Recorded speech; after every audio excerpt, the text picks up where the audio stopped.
Continuing on, we have three more types of triads here, and they all have the notes C, some kind of C, some kind of E, and some kind of G. Okay, so that means that they would still fit here with our circle of thirds, with C being the root, E being the third, and G being the fifth. Okay, now there are three different types of triads here. We've added some accidentals, so of course the intervals is going to change. So let's take a look.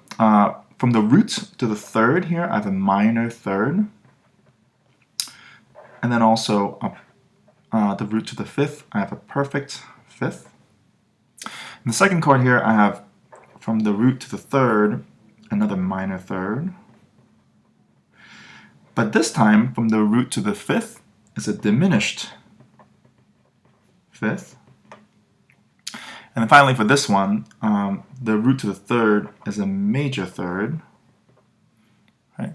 And then from the root to the fifth is an augmented fifth. Okay. So, by the way, if you need to review intervals, please do so and take a look at standard form. Now, these three types of triads, okay, we're going to give them different names. Again, according to the intervals that that are there between the root and the two other notes. Okay, for this one, okay, a minor third above the root and a perfect fifth above the root. This is called a minor triad. For this one, a minor third above the root with a diminished fifth above the root. Okay, this is a diminished triad. And finally for this one, a major third above the root and an augmented fifth above the root. That we call an augmented triad.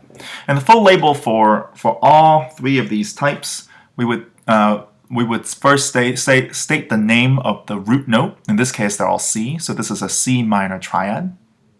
Okay, the name of this chord would be a C diminished triad. Finally, for this chord is a C augmented triad. Okay. So depending on what the root is, okay, that provides, again, the first part of the name. Okay. The second part of the name we call the quality, and that is when we determine whether it's major, minor, diminished, augmented. And all of it has to do with the kinds of intervals that are there, counting from the root to the other two notes of the triad.